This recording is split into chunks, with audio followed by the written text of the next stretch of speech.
It is important to understand your strengths and weaknesses so you can determine what skills you need for your future success and well-being. The aim of this exercise is to reflect on your abilities and interests in a variety of areas so you can select goals for your IDP that target the ones you want to develop or are important to you. To provide you with some guidance on what areas to think about, we designed the Individual Development Framework, a framework of 21 categories organized into 7 themes that cover a wide range of topics applicable to academic, professional, and personal contexts. The first theme is leading projects. Beyond an ability to work well with others, which we will talk about in a moment, successfully leading projects requires strategic planning, behaving professionally and ethically, as well as obtaining and managing project funds. Working with others is another important theme that includes using your interpersonal skills to collaborate successfully with diverse people and teams, lead and inspire others, empathize with and advocate for others, build an understanding of global and local context. Another crucial skill is the ability to communicate your ideas and knowledge to diverse groups through teaching, presenting, and writing. As a graduate student, your work involves solving problems in your field. Developing solutions to challenging problems involves analytical and critical reasoning, a willingness to work with ambiguity, as well as coming with creative ideas. This goes hand in hand with expanding your expertise, which is at the heart of your graduate studies, where you are developing your subject matter expertise and your ability to use specific tools, approaches, and technology. The skills in this theme are sometimes described as hard skills because they are more concrete and more easily measured. Ensuring your well-being is critical in life. Although it is listed as a distinct theme in this framework, wellness actually cuts across all of the themes. Having self-awareness and resilience, along with a healthy lifestyle, will help you to thrive in all of the categories within the framework. And finally, thinking about your career plans during your studies will reduce feelings of anxiety about your future and smooth your transition when you approach the end of your degree. Take your time to understand your career preferences and explore different options. Prepare for the job search by steadily developing a network and learning how to articulate your strengths to prospective employers. You can learn more about all the themes and categories by checking out the detailed descriptions available here. You don't need to become a master in all these areas by the time you graduate. The purpose of the framework is to help you be intentional about cultivating your abilities in the areas that are important to you. Creating a skills matrix using these categories will help you to visualize which ones you want to focus on when establishing your goals in your IDP. Of course, you can customize them to your needs.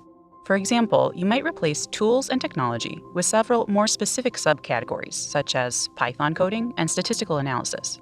Or, if you are searching for a job, you might replace applying and interviewing with CV writing for academia and resume writing for industry. To get started, recall some of the more significant activities that you engaged in over the past year. If you did the Reflect on Last Year exercise in this series, take a look at your notes. Think about what experiences, activities, and hobbies did you most enjoy? What skills were you motivated to teach yourself? What projects did you find yourself over-delivering on? What do you like helping people with? What strengths did others praise you for? When was the last time you were in a state of flow, in the zone, and totally lost track of time? What were you doing? What abilities in others have you admired and wanted to develop? Take a moment to write down your reflections.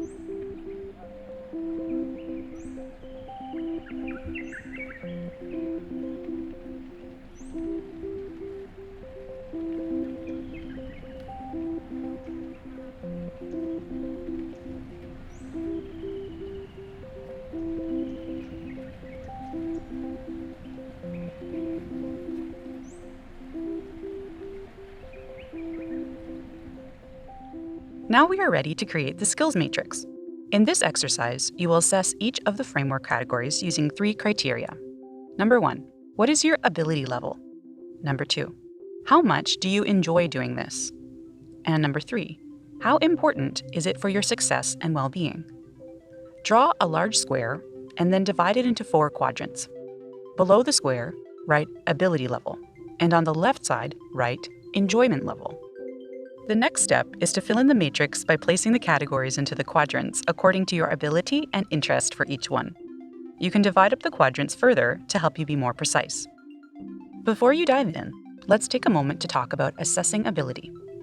Many people find it hard to figure out their own strengths and weaknesses, which makes sense since it is not likely that you are objective about yourself. One challenge is that we tend to overestimate our abilities in areas that we don't have a lot of experience in, and underestimate our abilities in areas that we have considerable experience in. You may have already noticed this paradox in your studies. As you learn more and more about a specific field, you start to realize how much more there is to learn, and, ironically, you become less likely to think about yourself as an expert. Likewise, when you don't have a lot of experience with something, it can be tempting to think, how hard could it be? For instance, leaders with decades of experience are more likely to describe leading others as challenging, and those with relatively little experience tend to assume that they would find it easy to lead a team. To help you get a better perspective on your own abilities, consider asking for input from others who have seen you demonstrate your skills in different ways. It is also important to use an appropriate reference point when assessing your abilities. Don't compare your beginning to someone else's middle.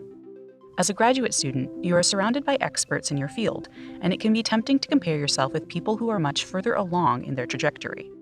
Many graduate students compare themselves to their supervisor or other mentors, or maybe even the Nobel Prize winners in their field. This can be very discouraging, as you may start to feel like you will never be good enough. It makes more sense to consider those at a similar level of experience to you, or people who are slightly further along than you. So the key is to become aware that your level of experience might be influencing your perspective of your abilities, and that you are using an appropriate reference point when assessing your abilities. It can also be tricky to assess your level of enjoyment if you have had relatively little exposure to a particular area. For example, if you have never had the chance to lead a team, it can be hard to know if you would like it. There is no substitute for experience here, so you can only make your best guess based on related experience you have had and your observations of others engaging in this area. Some questions you can ask yourself are, how motivated are you to perform well in that area? How interested are you in learning more about it? Or how willing are you to make time to develop this area? Additionally, your mood and personality can bias your responses. If you're feeling pretty positive, you might have a tendency to rate your enjoyment of all the categories as moderate to high. Whereas, if you are feeling negative, you might find it harder to imagine yourself enjoying any of the categories. If you're finding it difficult to rate your enjoyment of the categories, try to rank them from lowest level of enjoyment to highest level of enjoyment. By comparing them to one another, it might be easier to see which ones are more enjoyable. Take your time to create your skills matrix. After placing the different categories into the matrix according to your enjoyment and ability levels, circle or highlight all the categories that are important for your overall well-being, your success as a student, or for your future career, regardless of your ability or interest. For example, you may have rated finances and funding as low on both ability and interest. This does not mean that it is not important for your success in university. Try to limit yourself to 5 categories. If you are struggling with this, you may prefer to rank them from least important to most important. Again, by comparing them to one another, it will be easier to see the most significant ones. Lastly, don't forget, you can customize the list of categories so it is a better fit for you.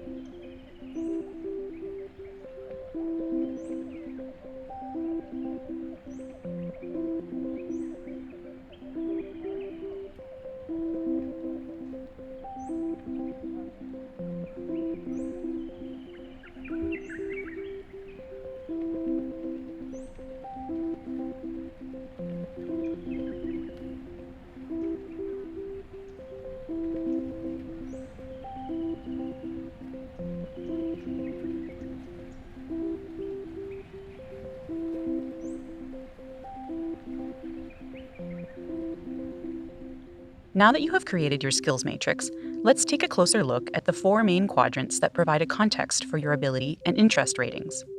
Let's start with the upper right-hand quadrant. These are the things you enjoy and you are good at. You can think of this quadrant as your areas of mastery. Anytime you're engaged in activities that tap into those categories, you feel energized. You feel good, and time passes quickly because you are enjoying yourself. You readily say yes when somebody asks you to help out with something that taps into any of these categories in this quadrant. Because you feel energized by these categories, it is worth carving out time for activities that leverage these strengths, particularly if you have circled any of them as important. The upper left-hand quadrant includes things that you are not necessarily good at, but you enjoy. You can think of this quadrant as your areas of growth. You are naturally motivated to work on developing these categories, and because there is room for growth, you will be energized by your progress. This is a key area to focus on when selecting your goals for your IDP. By focusing on developing goals in these categories, you will develop skills and abilities that are driven by your interests.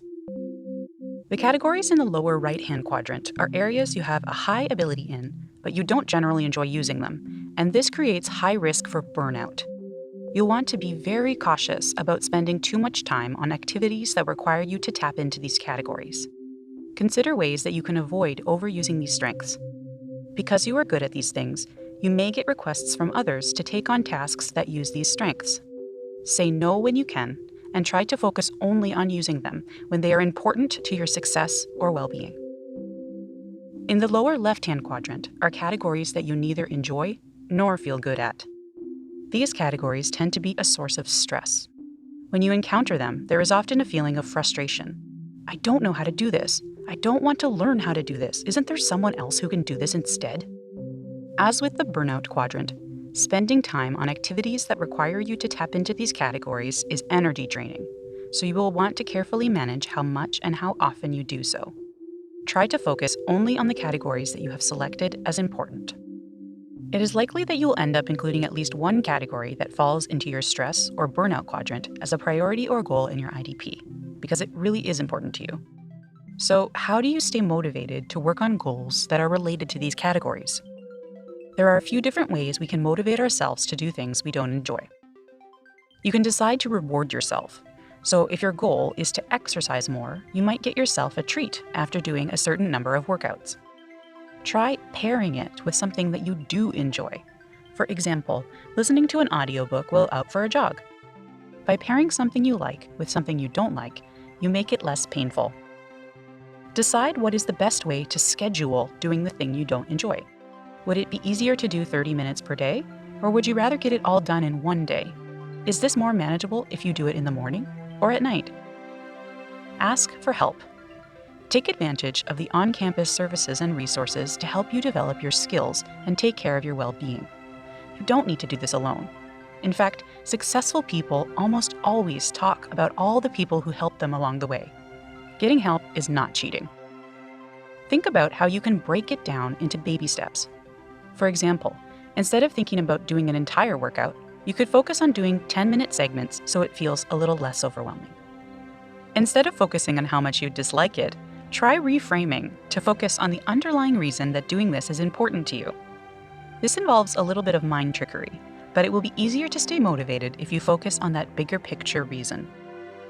Ultimately, your aim is to select 3 to 5 categories that you particularly want to focus on when setting your IDP goals. Before doing so, we recommend that you take a little extra time to analyze your skills matrix and reflect on how you determined your ability level in each of the categories, as well as why certain categories are interesting or important to you. You may also find it helpful to talk through your results with a friend or mentor. Ask them to give you feedback on what they see as your strengths and interests, as well as to help you think of examples from your experiences. Here are some prompter questions to help you get started. Writing the answers down will help you consolidate your thoughts. You don't need to answer them all. Focus on the ones that are relevant or inspire you. You don't need to stick to the questions. Let your mind wander and allow your own associations and interpretations to emerge.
Now that you have had a chance to reflect on your skills matrix, you can select your areas for development. Choose one or two growth categories that you are most interested in. Choose one or two categories that you have identified as important for your success or well-being. Consider including a category from your mastery quadrant. Be selective. Focus on categories that are related to more time-sensitive activities or are tied to significant milestones in your degree. Make a list of the 3 to 5 areas you want to develop and include a sentence that describes how you want to grow in this area, as well as why it matters to you. Selecting your areas for development is key to establishing meaningful goals. You can use this list as inspiration when you are brainstorming your goals. Depending on how detailed your notes are, they might easily become your actionable goals. If your description of the area for development is broader, you can use the goal-setting process to get more specific. The aim of creating a skills matrix and this reflection exercise is to help you select goals in the areas that you have prioritized as most important to you and those that you are most passionate about.